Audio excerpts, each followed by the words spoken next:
Then give me my theme music.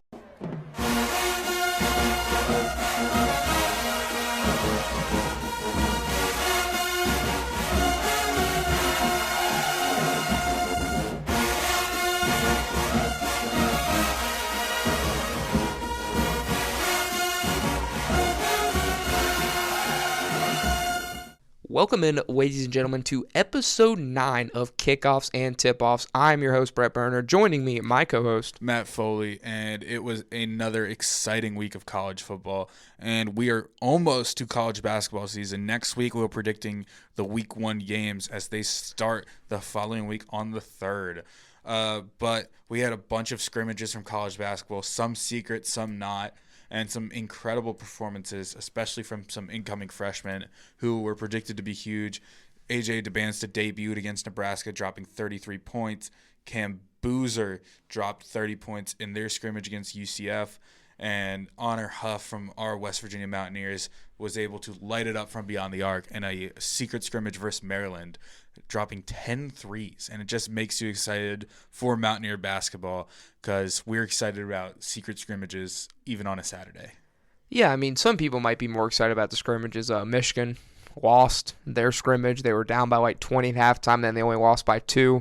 I mean, team looked great. Scrimmages don't matter, though. It's a scrimmage. Yaxel Wendenberg is in AP All-American, first team. Good, great start. Shout out. Even Billis had him in his first team. I couldn't believe that because usually Billis hates on Michigan. But, I mean, it's going to be a big year for Michigan basketball.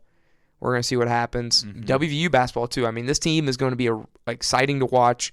A lot of great coverage here on U92 of both the men's and the women's basketball. We'll try and keep up a little bit with the women's. We'll see how much we dabble. See how much we dabble. See how much time we got. We'll dabble in it. We got a lot to go over. Even today, there's a lot to go over, and it's just college football. Big week 8. A lot of stuff happened.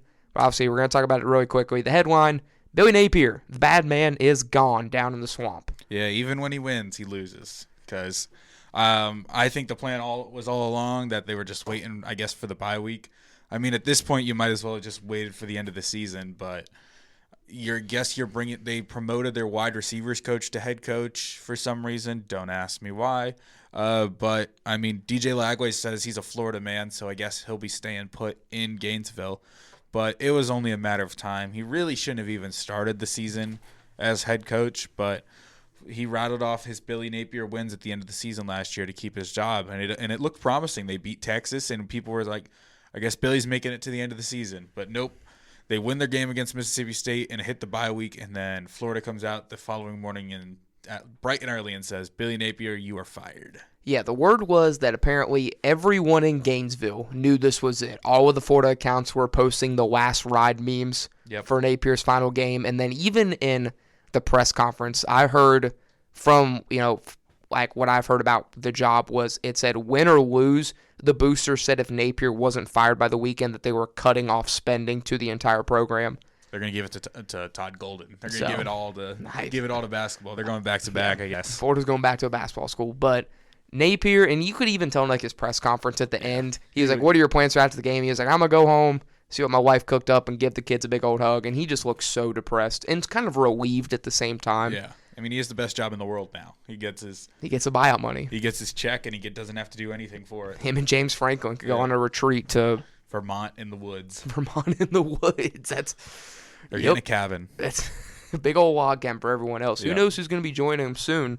Mike Norvell. Hugh Freeze. Hugh Freeze might be there. Sam Pittman, he's already on the way. He's already been there. Yeah, he's been there for a couple weeks. He's got his hogs up there. Just, he's got a cold one. Yeah, he's got a cold one in hand. Living his best life. But I'm probably, James Franklin. He's up there. Who else is up there? Deshaun Foster. Deshaun Foster was there very early. Brent Pry. A lot of people up there at the cabin in Vermont. So I wish them all the best. But, again, a loaded week 8. And it started off, it was a big madness. It was very early. Friday night. The number 2 team in the country, who we considered maybe the best team in the country, they dominated everyone. Matt thought they were going to go undefeated. Louisville and Jeff Brom, the master of the upset, walks right into Hard Rock, and Louisville beats Miami. I guess we're just cursed now. Every time we say this, like we're all in on a team, they just decide, you know what, we're not going to play football this week. Carson Beck had a vintage Carson Beck game. See, this was the Carson Beck game. This was the Carson Beck that I thought I was going to see week 1. He had a Miller Moss game. He did have a Miller Moss game, but I mean, Louisville just came out. It got close in the end. Miami made a comeback, but like this was a very, very weird game that I tuned into late because I didn't. It was. My dad texted me, "Oh, it's 14-0 Louisville. Miami looks slow." And I'm like, oh gosh, it's a Friday night in the 305, and Jeff Brom has his team looking to pull off another upset. And, I mean, just credit to Louisville. This puts them in prime position for a ACC championship. Yeah, because, I mean, it does not seem like there is no clear that anyone is going to beat Miami. Yeah. I mean, Miami's rest of the way. If they just had to get past this one, and it's basically a cakewalk from here on out. But at home, and they let Louisville walk in and take over the trap. Carson Beck, 4 interceptions, was blaming his teammates after the loss. Malachi Toney is a star. Stud. And Louisville just got everything going. Isaac Brown got the run game going. Chris Bell finally got going for Louisville in the receiving attack. He had 9 catches, 136, 2 touchdowns. Miller Moss played great. And I mean, just Miami could not capitalize on opportunities. And Louisville just beat them. So the continuation of the craziness has gone all out. Nebraska got ranked and immediately walked into... Shouldn't have been ranked anyways. Yeah, walked into Gopherland and PJ Fleck. Minnesota's legit. They're 5-2. This was a ball don't lie game right here. This was ball don't lie. Nebraska, you somehow got the first down, but you really didn't. You got stopped short, and that's what it was. PJ Fleck just the Golden Gophers just were able to get it done and row the boat. Matt Rule is thinking about Happy Valley right now. And he's checked out. As soon as he got linked to the names, he was like, "Yep, I'm headed to Pennsylvania." Yeah, they're gonna let me go to Penn State overqualify me, man. I'm good. They're gonna give me a check. Yeah, he's not gonna turn that down any day of the week. Oh crap! What is this? Am I on? Oh, it's top 25. So then other matchups. Well, what else happened? Michigan. Talk about that one. That we'll go through. I have some of the main games we have to talk about highlighted. Washington, Michigan, 5-1. Michigan coming off the loss to USC, and this was Michigan football. I don't know how much Matt's going to say about it, but I didn't watch this game. I'm going to quickly talk about it. This is a big win for Michigan. They went out. Joe Klatt said it perfectly. They played vintage Michigan football. Bryce Underwood played his best game as a Wolverine, and this team was so banged up without their 2 top tight ends. Justice Haynes was out. The secondary was really banged up. Both starting safeties didn't play. They lost their second left tackle of the year in Evan Link.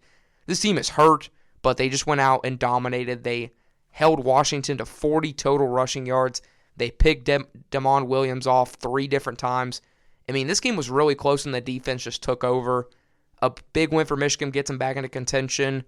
They're back in the driver's seat because they only have the 1 Big Ten loss. I still believe this team wins out, and I think they very well could, that it's a playoff team. What they do in the playoff is not my concern. Mm-hmm. It's just if they get there, that's really all I care about. Next game, we'll talk about. Oh, bro, what? Wow. Oh, my goodness. I'm getting signed out. Oh, Okta. Technical difficulties on our end. What was the next game? What was the noon game? Texas A&M, Arkansas. Yeah, go after that one. I think this A&M is in a nail biter with Arkansas. I mean, Arkansas has just decided that they want to cause chaos in the SEC and make these upper tier SEC teams sweat a little bit. This is the 3rd SEC game in a row, I think, where they've made some teams sweat. I wouldn't say 3rd in a row. They made Ole Miss sweat early on, where it was I believe a 6-point game to finish, where they should have honestly probably gotten the win, but they turned it over. Tennessee, they just have Tennessee's number just in general. This is like the 3rd year in a row where Tennessee has either lost to the Hogs or the Hogs have just been right there. And then A&M, I mean, A&M always had the lead, but it was just very, very uncomfortable to deal with, especially with how high-powered this Arkansas team is. I mean, they're just putting up points left and right.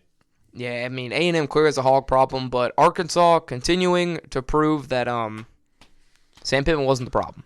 They're competing, but they're just right there, and they just can't close the door at the end. A&M is now the third-ranked team in the country. They're undefeated. This offense is really high-powered, especially with Marcel Reed and the two high-powered receivers. But Bethel Roman ended up being the leading receiver. Craver and Concepcion. What did they do in this? I'm sure they got involved. I think Craver had a tud. I think he at least won. Let's see. Concepcion 5 for 53 and a touchdown. Craver 4 for 40. But again, Marcel Reed is able to spread the rock around in this offense. They really get going. Ruben Owens, he's kind of emerged as that lead back. Yeah. And then obviously Marcel Reed's legs are always going to be a threat in this offense. But SEC, just don't know what's going to happen. A&M's in the lead. Picture's still cloudy. Yeah, I mean, all Mike Elko can say is he's got Texas A&M in the lead in the SEC and they're undefeated. He can't do much more. Yeah, not much else to do with that. And then we go to game day. Another big SEC showdown, college game day, between the hedges, Georgia, Ole Miss, and a shootout. Yeah, we got a SEC shootout here. And, I mean, Ole Miss sort of, I don't want to say choked it away, but they were up decently big going into the fourth quarter, and then Georgia spots 17 on them in the fourth. I mean, Gunnar Stockton just continues to play out of his mind in these big games. This is the second or third one where he's just had above a 3-touchdown game. I mean, Chambliss didn't play bad either. He had 3 total touchdowns, 2 on the ground, 1 through the air. Wasn't as effective, or I wouldn't say efficient through the air, 19 for 36 for 263. And I guess just both these teams just don't have defenses. It's either that or both offenses are incredible. But I think the story is nobody knows what Georgia is because their defense just doesn't look like a Georgia defense. Our offense doesn't look like a Georgia offense. Yeah, it also doesn't. This doesn't look like a Georgia team, but we could say that about a lot of teams. Yeah. Ole Miss, Kiffin's probably thinking about Florida right now, so he's probably going to be checked out the rest of the year. So I expect a loss for Ole Miss in the coming another loss for Ole Miss in the coming future. Yeah, I don't know what Ole Miss is going to happen. What's going to happen with Kiffin? He always is rumored for the big other job, and he always seems to somehow stay at Ole Miss. Trinidad didn't really seem flustered by the Georgia crowd. I think he actually played a really good game. But it's just like you said, there's just something different about both these teams. Georgia's defense is terrible. Ole Miss doesn't have that like go-to guy on offense. Yeah. They just use everyone. Gunnar Stockton is the best quarterback I've seen at Georgia since Stetson Bennett. Yeah, he's moving everything. Zachariah Branch finally, they were feeding him the rock, and it worked. But I mean, Georgia won. That's the main thing. They just were able to come back, capitalize on mistakes Ole Miss, like you said, Matt, made in that fourth quarter. But now it's the Dogs. They're right back in the mix. Ole Miss, Oklahoma, still right there. Ole Miss has Oklahoma and Norman. They're underdogs in that one. So yeah, I mean, just so much has to play out. Weird. I wouldn't say weird game, but like it was a weird weekend. Yeah, we'll get to the SEC and the AP poll because they've got a lot of teams in there. They got a lot of teams this week. I mean, I don't want to say as they should, but I mean, we'll see what happens there. There's a lot of AP voters with some SEC bias. Another big SEC showdown that didn't quite turn out to be the maybe spectacle that it was. Alabama, Tennessee, and this one was just dominated by Alabama. Yeah, from start to finish. Bama dominated. I mean, Tennessee had a chance going into halftime to cut it to a 1-point, 2-point game, depending on what they did. But Tennessee with a costly error as Aguilar throws a 99-yard pick six on the 1-yard line with 9 seconds to go, which takes them into the half down 16. I mean, Ty Simpson just continues to ball at Bama, and he just has them going. They finally get Ryan Williams involved, which is a huge addition to this offense if they can get him going. And then Bama's defense was just able to hold it down and just come away with the win. And Bama's just playing winning football right now. They're getting it done. Weren't as effective on the ground. I mean, they sort of spread it out on the ground. I think at least 7 people had rushes.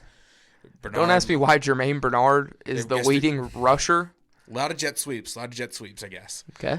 But, I mean, Jam Miller was not very effective whatsoever. But, I mean, the receiving game, Ty Simpson just continues to spread it around.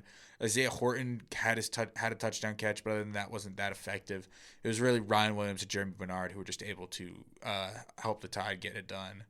Yeah, and again, this Alabama offense obviously legit. They have a lot of ways to get it done, but the unsung, has been this defense for Alabama. They've been playing insane. Yazan Pierre had 3 sacks in this game alone. They were getting to Aguilar, putting pressure on him, like you said. That pick six to end the half was kind of felt like the momentum shifter and just kind of shut the door in Tennessee's face. It's not like the Vols played bad at all. They actually went in with a great game plan, but the score, just Alabama had them from start to finish. The picture of the stadium after the game, it was filled with smoke from the cigars. So that was a pretty cool sight. Those cigars were going away before the game ended, though. That's very true. But a lot of cigars, and it is called. I don't even think it has an official rivalry. It's basically the Cigar Bowl. Isn't it the third week in October? I don't know. I've heard that thrown around, I guess, but I don't know. Maybe it feels like it's always played around this time, so that could be it. Next game, we'll go down to Tempe into the desert, and the Big 12.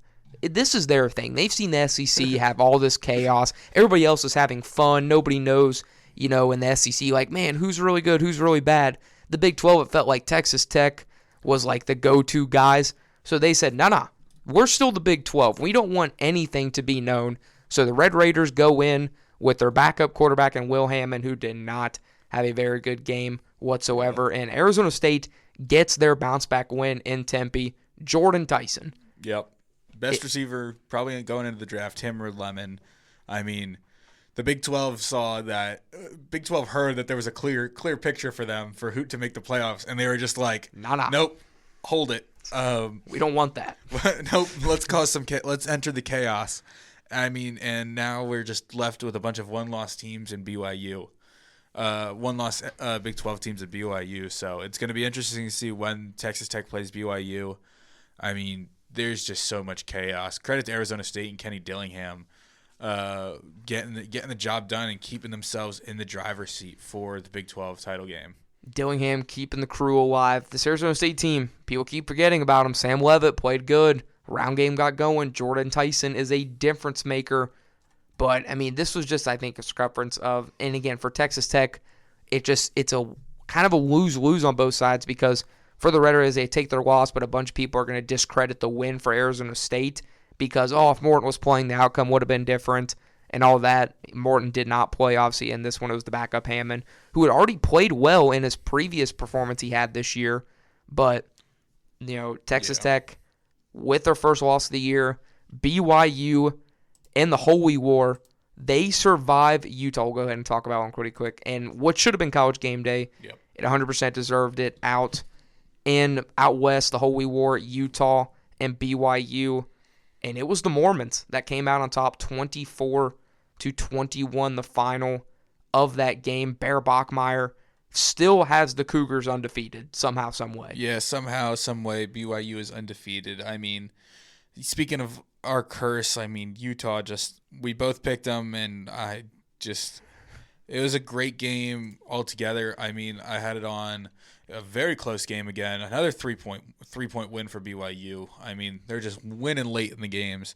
Dampier played all right. I mean, had the one pick, but was effective both in the air and on the ground. I mean, the BYU just continues to find ways to win, and that's what's going to help them down the line. I believe their next big game is Texas Tech next week or the week after. But it's a week after. But they got Iowa State this week and then Texas Tech. I mean, those are two prove-it games if you're really in contention for the Big 12 and you really want to pose yourself as a threat in the college football playoffs. Those are two games that you absolutely have to win. Yeah, and I think, like you said, BYU continues to find ways to win, but I think the most important thing for Kalani Sitake's squad in this one, 0 turnovers from the offense, specifically from the freshman, Bear Bachmeier. A free turnover game is what Sitake has been waiting for from this offense. They get their biggest win of the year by far. Jersey matchup always going to be awesome in this one. The Blues and the Reds, they do color wash. It's great. Yep. That's not called color wash. What's it called? Color rush. Color rush. That's what it's called. I love when they do the color rush. I love white jerseys, but all the time it doesn't have to be. The all blue versus the all red embodies the rivalry. Yep. They can't even agree with the record on for the total wins and losses on each side is.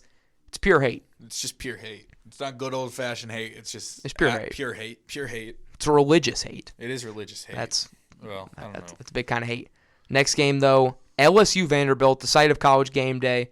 Yeah, Matt, I told you. You thought the Tigers were going to go in there. Nick Saban was disrespecting this Vanderbilt team on game day, even after talking to Pavia. and he was nothing but respect. Saban was the only one that picked LSU, and his reason simply was that he beat up on Vanderbilt because they were the only easy out in the SEC for so many years that he did not believe in Vanderbilt. And it's not wrong, but I mean, they're not an easy out anymore. My reason was I just thought LSU's defense, but this was before I knew that Whit Weeks was going to be out for the game, that I just thought the LSU defense would be too much for the Vanderbilt offense. But Vandy got the lead and they just never looked back. Garrett Nussmeier played all right, but the offense just continues to struggle. Xavier Thomas broke an insane long touchdown run. But, I mean, credit to Pavia. Got it done. Diego Pavia. It was credit to him. He got it done on the air and through the legs. I think it's a little weird that Johnny Manziel was still following him around when Texas A&M's undefeated. You know what? More credit to Johnny Football in that. But, I mean, Vanderbilt is able to show up, and they're just able to get it done. They get it done on both sides of the ball. I mean, I don't want to – at what point, if you're LSU, do you look internally at your coaching staff and be like, all right, we're not going anywhere. Something's got to change. Right now. Yeah. They are looking internally right now. And it wouldn't shock me if Brian Kelly pulls another one and just is looking at some of these jobs and is like, hey, this is less stressful. I can go do this. I can go to Arkansas. I can go to Happy Valley. I can go to Florida. Like, I don't know if any of those schools want them. Happy Valley would take him in a heartbeat. I mean, it is Brian Kelly. But this, from the beginning, I will say this. It just felt like when they made the move Kelly to LSU, something just felt a little bit off. You're not going to want to know what my reaction was to that. And then the first year, like, he had Jane Daniels, he had a Heisman, and they made it to the SEC championship, and they got walked in the SEC championship, but they made it there. Yeah. He was, recruiting was up and down. You lost Bryce. I mean, it's been a roller coaster for sure. I don't think he really lost Bryce as much as Bryce got bought out. Bryce got bought out by Barstool, and Barstool, man, was the richest man in the world. Yeah. Shout out. What is his name? I always forget it. I don't know. All right, I love him though. Love you, buddy. And then what are some other games? Oh yeah. How could I forget? Game. How could I forget? Well, I'll let you go first in this one. Notre Dame SC. Notre Dame. I don't want to say punches their ticket, but if everything goes right, the next couple you got maybe a tricky game versus Pitt, maybe a tricky game versus Navy, depending on it. But the BC at Boston College doesn't really scare me. Stanford could be trees. The trees could be tricky if they come out. The Fighting Andrew Lucks come out. Syracuse, great last game of the year. Yeah, I know you got to. If you're Marcus Freeman, you got to get the boys rolling. You still need style points. Still need to win each game by at least 30. Syracuse doesn't really scare me anymore with Angeli done for the year. So, and that's senior night. So boys are going to be revving for that one. But this game was all running game. This was pure Notre Dame football. This was the most Notre Dame football game that looked all year. And the story of the game, Jeremiah Love, somebody on USC said something or took his lunch money or was hitting up his girl because he looked possessed. That was the best game that I think I've ever seen from him. 24 carries for 228 yards with a touchdown, adds 5 receptions and 37 yards through the air. Every run looked like it was going for at least 10 yards every time. He was just bullying them. Notre Dame defense has finally looked like a Notre Dame defense. You knew Mayava was just going to sling it. I mean, Jacoby Lane just has Notre Dame's number every time. Like, credit to him. Like, he's a stud of a receiver. Should get more, honestly, respect. And then Leonard Moore, it steps up and is able to lock down Mekhi Lemon every time he was on them. Mekhi Lemon was able to get open a few times, especially on that late one right before, but he ends up turning the ball over on the very next play on a fumble. People have just been questioning Lincoln Riley about his play calling and if he can get it done, but I think this was all Notre Dame. Jadarian Price, Jeremiah Love just continue to lead the nation as the best running backs in the country. And, I mean, CJ Carr wasn't the best game, had a really, really bad interception. A really, really bad interception where he ran back like 40 yards and then threw it right to USC. But, I mean, Leonard Moore just might have an argument as the best defensive player in college football after his performance versus Mekhi Lemon. I mean, it was just... Let me read you out the stats. When covering Mekhi Lemon in the slot, which he's not a slot corner, Okay. He's an outside corner. There were 3 targets for 2 catches, 28 yards. One of those catches was a screen route where Mekhi Lemon was able to break the tackle, but Lemon got a 57.6 receiving grade. And then this is my favorite stat of it. Leonard Moore's average depth of target per thrown is minus 0.6 yards. So every time that he's thrown the ball, it's in the backfield. That's pretty crazy. Yep. So this was a great game, especially because I was on edge the entire game. Oh my gosh, this game was too stressful. This was worse than they need in a playoff game. But the win now, Notre Dame is officially, they're a wagon. Yeah, they are back in that conversation as this is. Yeah, they look like a playoff team now. They look like Notre Dame, how I wanted them to look from the jump. I mean, you're just looking at this team like you really kind of got an easy schedule from here on out. So you can't trip up from now on, and you're just praying for some more chaos, and you're praying that A&M just runs the table and Miami's able to run the table for the championships in respective conferences. Yeah, and just some other scores from around the nation. UAB hands Memphis their first loss in the battle for the ribs. The Trent Dilferless UAB Dragons just get it done. Yeah, no FaceTimes on the sideline. TCU beats Baylor in an exciting game. Oh, go down. Texas. All right, yeah, let's talk about this. I have been on the Arch Manning train since the beginning. I thought he was so talented, and I am going to come on here and say Texas has a big problem on their hands. Arch looks bad, really bad. Dude, I don't even know because everyone struggles with Kentucky for some reason. Ask Georgia. Georgia struggles with them every year. Last year, I think they also won by 3. But 12 for 27. I don't know. I think it's Neil Brown. I'm blaming Neil Brown for this.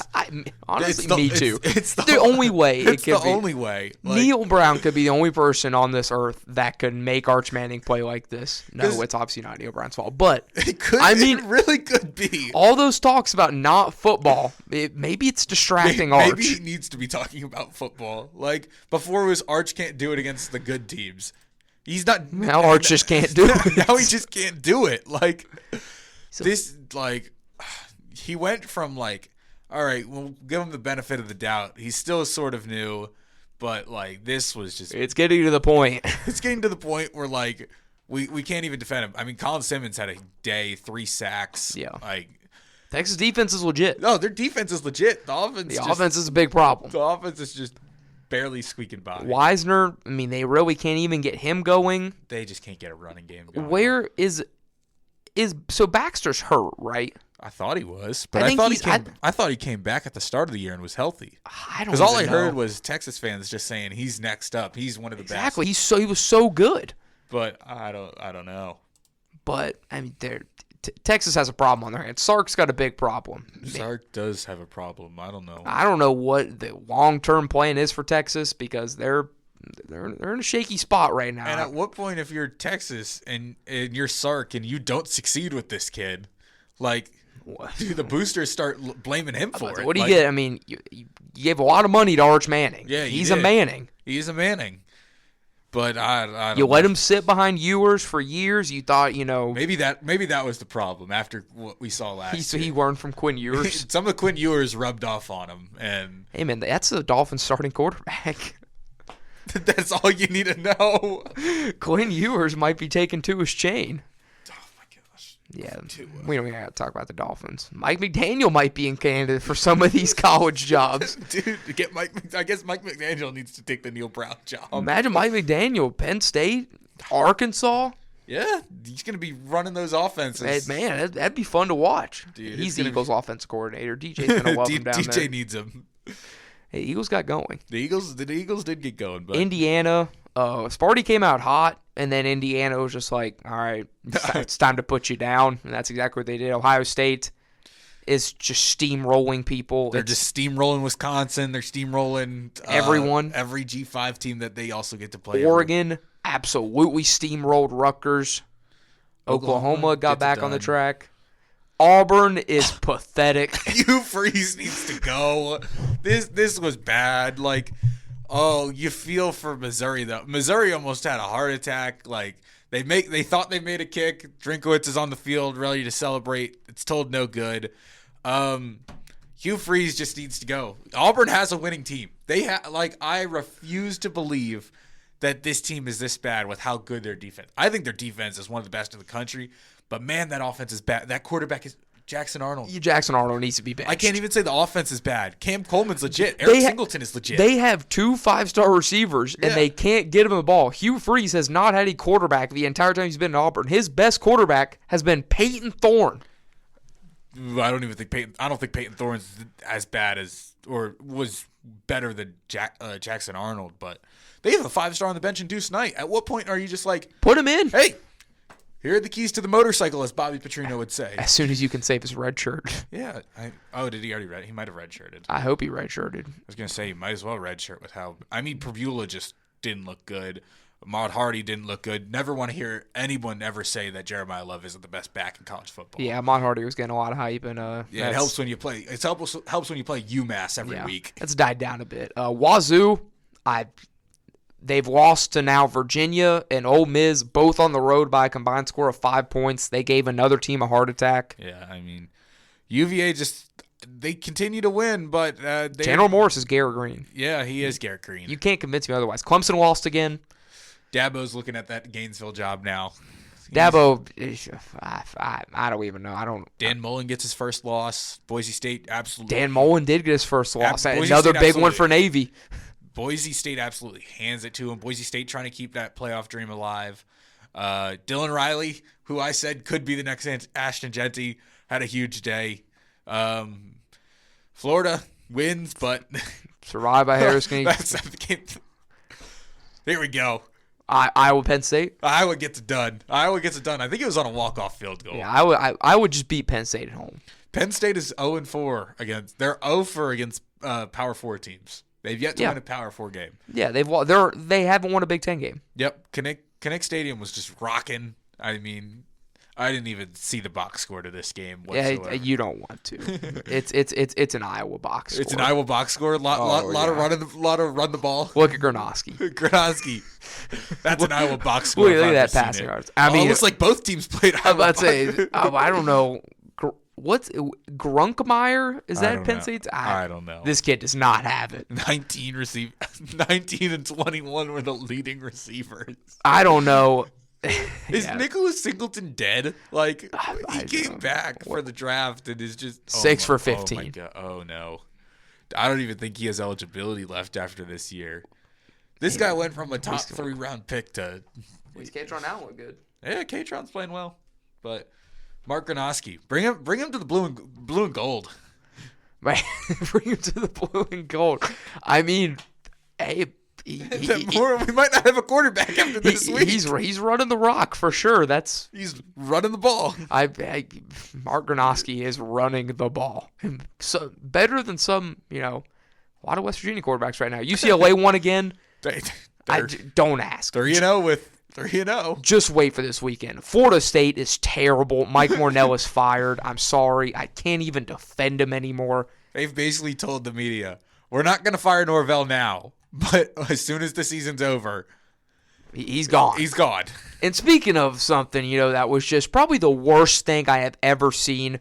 Let's go to Cal for North Carolina. God, he got punched out. North Carolina to end the game. Gio Lopez didn't even play bad. Throws a seed. Took this team right down the field. North Carolina is basically 2 yards in the end zone. And they fumble it in the end zone to lose the game. Yeah. Bill, I don't know if this is your fault. I don't know whose fault it is. All I can say is Michael Jordan, I'm so sorry. It's not even like basketball. They're a fringe top 25 team. Yeah. I don't know what's wrong with UNC, but something's happening. Something's wrong. It's Bubba's fault. West Virginia was able to put their curse on UNC. They played West Virginia in too many sports. Bubba's fault. They've rubbed off on them. All they had to do was give West Virginia the tournament spot. Yeah, all they had to do was let Kellogg win in March Madness. I wasn't even saying. You were talking about you were talking about the men's. You can talk about baseball. They beat them in baseball. They're seeing West Virginia too much. Well, they would be. They're lucky West Virginia doesn't play them in anything this year. Otherwise, hey man, they might beat them in the toilet bowl. What's that Barstool Bowl they always talk about, the two worst teams? Hey man, West Virginia made it into the bottom 25 in the nation. They're 23. I'll play in the Barstool Bowl or whatever it's called. They cracked in. Give us first UNC. Let us get a run at Bubba. I think UNC's like 13 or 14 in the bottom 25. UMass, I think it's 1. As they should be. It's a good spot for them. You know, UMass, there's not much to say about you in football, but hey, you're UMass. And then, the AP poll. Next week, this is the final week that I'm going over this AP poll. Final week we're going over. We'll have our rankings next week. Next week, me and Matt are starting. We're done with this. Yeah, we're starting our college football playoff rankings. So we'll have our top 12. We'll think about doing a top 25. We'll for sure do a top 12. Basketball's going to be coming up. Lot coming forward for kickoffs and tip-offs, but this was just not much changed. To Ohio State, Indiana. Bama's up to 4. Georgia's up to 5. Georgia Tech is at 7. Possibly the worst undefeated team I've ever seen. Whoa! You don't believe? I don't believe. I believe in this team. The more that they keep going to overtime in these late games with these awful teams. Vanderbilt is top 10. I know Notre Dame has 2 losses, but are we really saying, I guess for the sake of one-loss teams, you got to I'm completely okay with Notre Dame being at 12, with being at 5-2, because everybody above them is either undefeated or has the one loss. You know what? That's why I'm okay with it, but if somebody else had 2 losses, yeah, but at the same time, I think this is as high as you can put Notre Dame. I can't fathom them being below a Big 12 team, especially after Texas Tech losing. I was fine with it because Texas Tech passed the eye test, but BYU, I can't really say BYU. I guess BYU passed the eye test with the Utah win, but I don't even know. They find ways to win. They do. They find ways to win. Oklahoma moves up. Virginia's at 16. Tennessee only dropped to 17. That's fine. I like them there. Louisville jumps all the way into the top 20. USF somehow still ranked 18th. Texas is ranked. There are 9 SEC teams in the rankings. Just keep that in mind for everyone. Out of the 2 lost teams, I guess Texas. 9 SEC teams. Well, which SEC team do you think shouldn't be besides Texas? Texas. I don't think LSU should be ranked. I would can make the argument for a lot of them. Tennessee should. They've lost to Georgia. They've lost 2 late game. I guess not late games. They lost to Bama, who's on a heater, and they lost to Georgia in overtime. I would have a case more for Texas being in over LSU because Texas has the better win. Because you look at it, the Oklahoma win still carries a lot of weight. LSU's best win is the Clemson win, who's now has 4 losses. I would put them over LSU. But don't ask me why USC isn't ranked. At USC 97 votes. Michigan's ranked. Michigan 25. is ranked. I'm not saying Michigan shouldn't be ranked. But I could make the argument that they shouldn't be. But the contradiction of having Michigan over USC after literally 2 weeks ago. Yeah, this AP voters do not honor head-to-head whatsoever. But the main thing is if you look over at the coaches poll. It might be worse. Navy is receiving lagging. 59 votes. They are the 26 in the coaches poll. Somebody better not slip up this week, or the troops are going to be ranked. Navy is knocking on the door, dude. Get ready. Get ready for Annapolis to be. The AP voters just don't know. They're scared. They're scared of it. they don't want to. They put Houston and Tulane over Navy. They're trying. They're trying to save the brand. They're trying to save the brand. They're not ready for. They're not ready for a service academy to be ranked. And again, it is the big thing, like I put in this. Navy has a legit shot to be the group of 5 representative. Yeah. Even if they don't beat Notre Dame. Yeah, they could, honestly, if you're asking me, I know they're not going to do this, but if you want to be the smart thing, you accept you're going to lose to Notre Dame. You just be like, you know what? Second stringers, have fun. You're just scared. Take the loss. You just don't want to see Blake Horvath. Yeah, but I'm being smart for Navy too. Like you save all that for USF. You just go in fully rested. You win that game, and then you're basically marching on to the. I mean, it just was the downfall. You remember the Notre Dame game? Navy got banged up in that Notre Dame game, and then it just wasn't the same afterwards. I know. I'm trying. I want to see Navy in the playoffs. I've been high on them all year. They were my pick to be the G5 rep. Horvath, still Heisman hopes are still alive. You know, just rank the troops. Put Navy in the AP top 25. They're scared. We want it. Yeah. We want it bad. We do. Rank them again. Right. They had it last year. Yeah, they're scared. Do it again. All right, we'll move into we got a lot of games. Yeah, I think there's 9, maybe 10 pick'ems to go this week. A lot of big time matchups coming up. Our first game, I threw it in there. We don't have to talk about it. Michigan State, the battle for Paul Bunyan. I'll let you do all the talking. It's a night game in Michigan State. Obviously, it's Michigan State week. I can't not see Surrender Cobra anytime I go anywhere. But the last time Michigan played Michigan State, the final score was 49-0. This Michigan team's rolling, man. Sharon knows how important this game is. So yeah, 1,000%. I'm taking Michigan. And I'm taking them big. Get ready, Aiden. You're not ready. I'm also going with Michigan. I don't really care about this game a lot. This is your rivalry where. Yeah, I just had to throw it in there. Yeah, no, I'm fine. Notre Dame's on the bye, or I would have put them in there.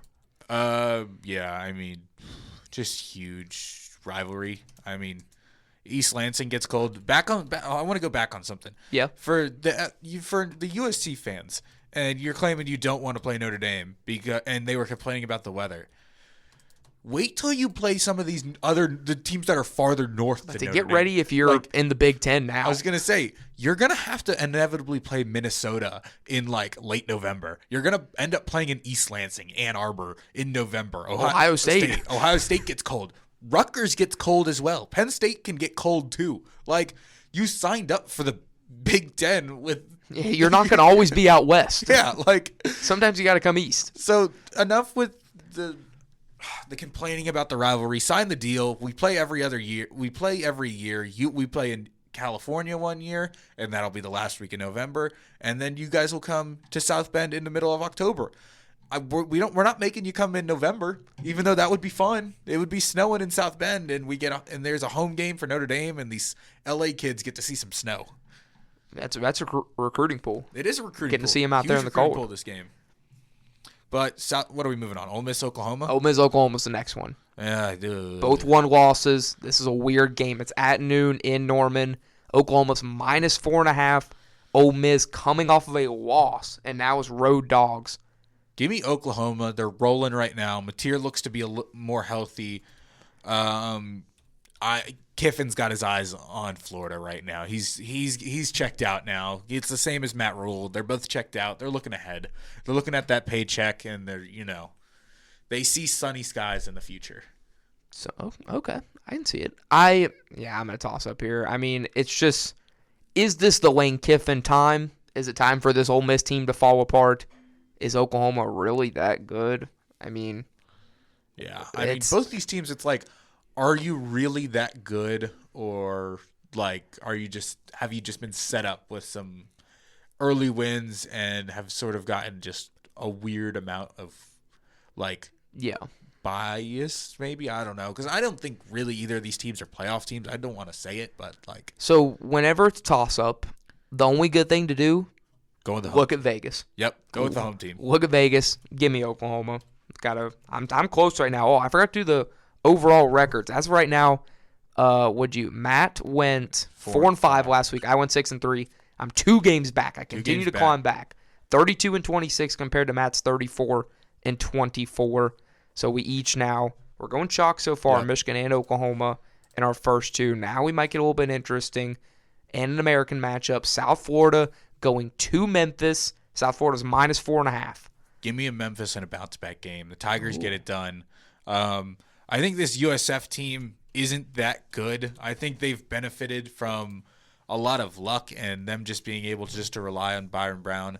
I think if you're Memphis, you just focus only on Byron Brown. You just go straight at him. I would just cause so much pressure, but I think Memphis is going to bounce back after the UAB loss, and I think USF is just waiting to choke one of these games away. I can see it. I'm going to go USF based solely off the fact that it makes Navy's win look better when they beat them.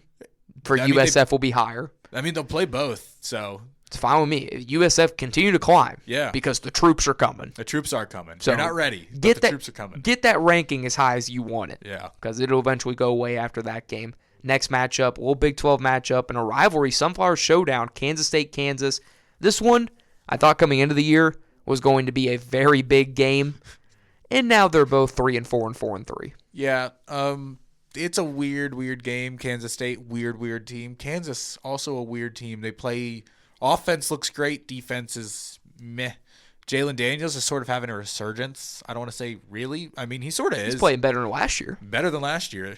But I'm going to go with Kansas. Is this game at? This is at Kansas. Oh, is this at their new stadium? I didn't know if this was like a neutral site where they play it at like Arrowhead or something like that. No, Kansas's new stadium's done. Yeah, I know that, but I didn't know with like this type of game since it's like they're close together, I guess. I don't know. Same state, same stuff. That it was just like, yep, let's just toss this in a NFL stadium and we'll just get some revenue from it, I guess. But I mean, another Big 12 TNT broadcast. Gotta love it this week. They did a great job last week. TNT, we didn't talk about it. We didn't get a chance to talk. I talked to Cody about it. Yeah. TNT did an excellent job with that broadcast. I was talking about this yesterday. Great game yesterday. Great call. I love the broadcast. The call, the graphics, the score bug, the production, everything about it was great. Yeah. You took Kansas? I did. Yeah, me too. Why not? I just don't believe in. I was really high on Kansas State coming into the year. I think we both were. They seriously disappointed me. I thought the Wildcats, might have been my pick to win the Big 12. We won't. We won't talk about that anymore. College game day, top 15, Missouri, Vanderbilt. They're going to Nashville for the Diego Pavia experience. Don't ask me why that Vanderbilt and Alabama, when they did game day, they had a guy that is from Vanderbilt and rode on the team playing to Vanderbilt as a guest picker in Alabama. I don't know. Theo Vaughn, hit us up if you ever want to be on the podcast. Yeah, I mean. It's college game day. It's their college game day. This is not my college game day again. Our college game day is coming later. We'll tell you what our college game day would be. We've got the real college game day. This is a tale of two teams who I'm not particularly high on. You know what? I'll ride the Vandy wagon. They get it done. Matt's on the wagon. I'm on the give me the Diego Pavia. I'm excited for Johnny Manziel to creepily follow him around. For some reason. No ties to Vandy whatsoever. Because he sees himself in Diego. Diego Pavia is half of what Johnny Manziel ever was. Whoa. He what? We're not comparing Diego Pavia to Johnny Manziel. Johnny Manziel is literally college football royalty. Pavia's got that swagger, man. He has the swagger. This kid's awesome. He has the Johnny Manziel swagger. Not even close to Johnny Manziel in a heartbeat. I really like Diego Pavia. He's fun to watch now. Hitting the Heisman pose. Yeah, no. That was something. But Jeremiah Love had more total yards than you did. Calm down, buddy. I like this kid. I like him a lot. I really, really like Clark Lee. Yeah, love Clark Lee. That's a Notre Dame guy right there. Clark Lee, I think he's got his eyes on some bigger jobs right now. It just depends. He's a Vandy guy, though. I know. He loves Vanderbilt, and if he could win the SEC right now. He could, and I can't see. He would have to. He's like the third choice. I can't see him at Penn State, and I could see him at Penn State. But I think Penn State would go after. I think they would go after somebody. I feel like there are two other Yeah, I think Matt Rule. I think they're going to stay north for some reason. Matt Rule seems he's chalked in for Penn State, and then I just think Kiffin's also chalked in at Florida. I never know with Kiffin. They always say he's going to leave, and then he ends up doesn't because something happens. Or he doesn't want to. I don't know. It's just weird. You want to talk about another coach that could be at Florida? Drinkwitz could be at Florida. Yeah. I could see because 100%. he's been linked to a bunch. He could also be a guy at Penn State. These are two guys that could be taking some jobs. I just can't see Clark Lee leaving. Abandoning ship. Yeah, he's a Vandy guy. He's built this team up from I think he truly believes that he can compete at Vanderbilt. He built that team up from dust. They were a joke. They had been a joke, and now he has them on the brink of college football playoffs. Him and Diego Pavia have completely changed the culture, and I think it's gonna be a pretty fun game. The game day for the last 2 weeks, been a little bit weak. It's been a good game. Like, I guess Ole Miss Georgia was a good game. Yeah, just the atmosphere of game. Yeah, just the atmosphere. You just had better. They had the games itself haven't been bad in the least. Yeah, you just had better games and better like rivalries, I guess, to go to. Like the whole point of game day is to kind of like highlight the atmospheres. And yeah, it's good atmospheres, but when it's all SEC and Big Ten, it's just it gets a little bit old. Next game, again, like you said, not a lot of high stakes matchups. Minnesota, Iowa. Both these teams are 5-2. Don't ask me how, but this would basically 5 years ago be like the golden goose for the Big Ten West. It would. Give me run the ball team. Give me the run the ball. Ooh, they both run the ball. You know who I'm talking about though. Yeah. All right, I figured. You're taking run the ball. I'm gonna take row the boat ball. Row the boat. Yeah. Row the boat versus run the ball. Freaking love. Is it in Kinnick? It is at Kinnick. Yeah, I love PJ Fleck. And wrote PJ Fleck. I mean he's all reason I'm picking this team. This Minnesota team is fun. They have a rivalry with Michigan for the big jug or Little Brown jug. Great rivalry. It's a lot of fun. We want to talk about guys that should be getting coached up. Get PJ. I don't think he's been at Minnesota for a while. But look what he's done at Minnesota. I know, but I don't think he'll ever leave. But like, he should be a guy getting some coaching. He loves it there. Coaching interviews. I freaking love PJ Fleck. Yeah. Next game, another Big 12 matchup. BYU, Iowa State.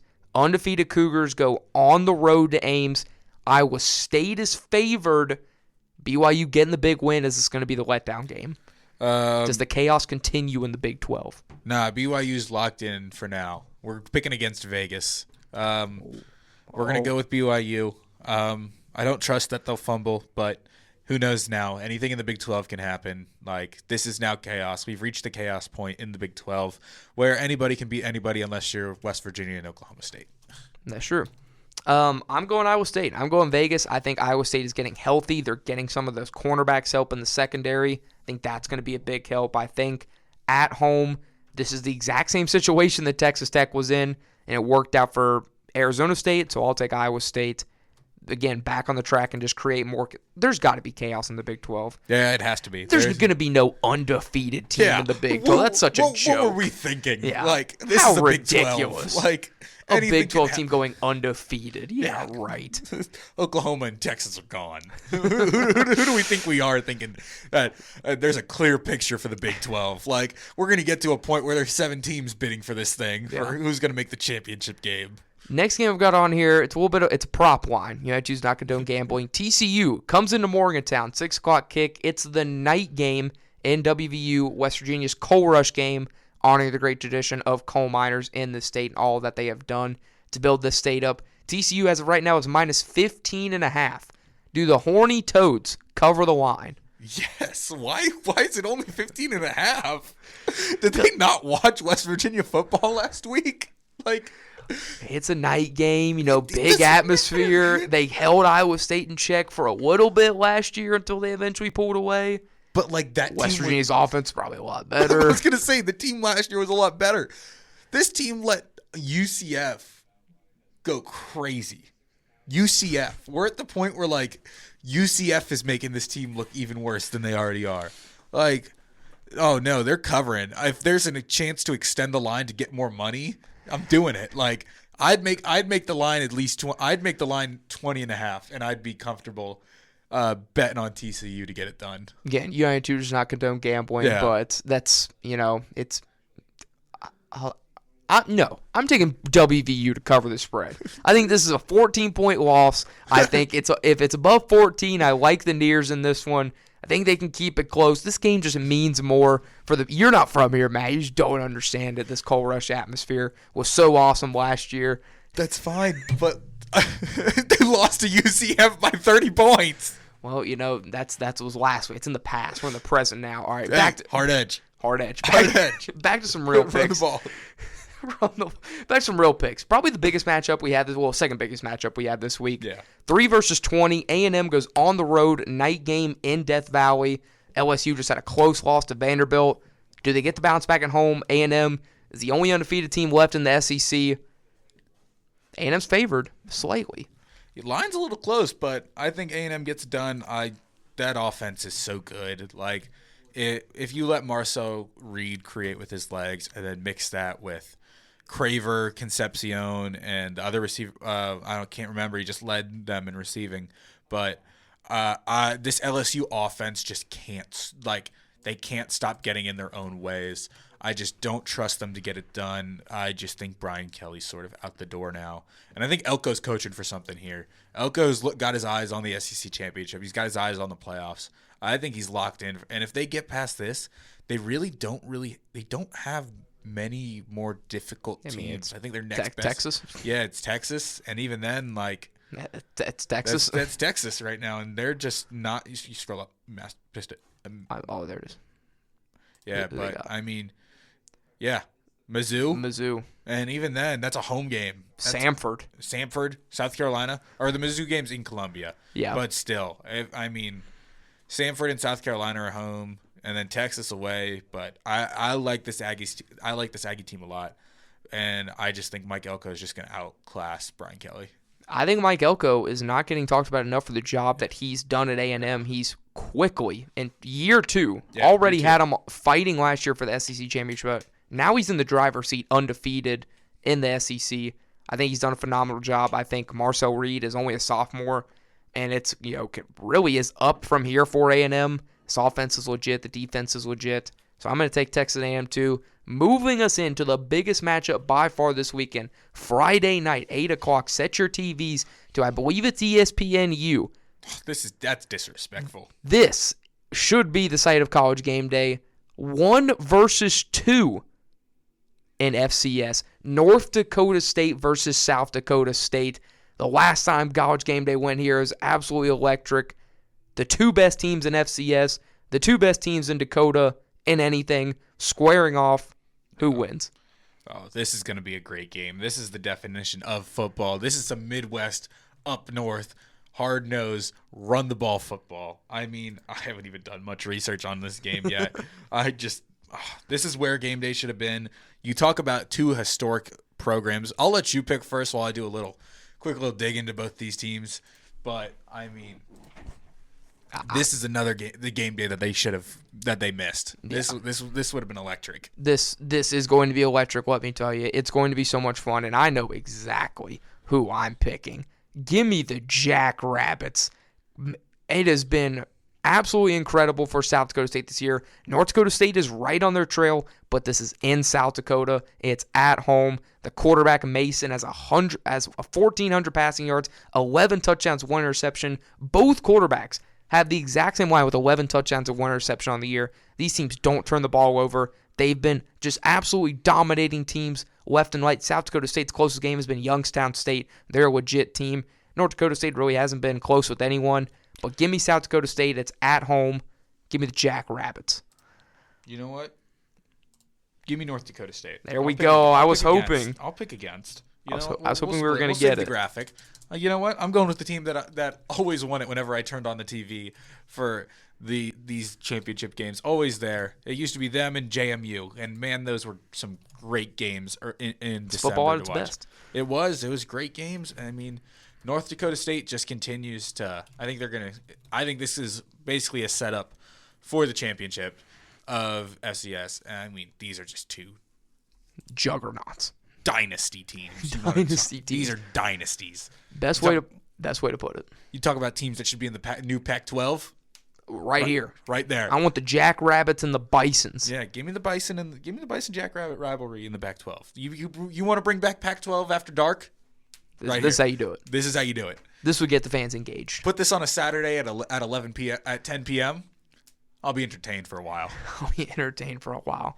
But again, big week of college football coming up. Next week is going to be a big episode of the podcast. College basketball coverage officially gets ramped up We're really excited to bring it to you.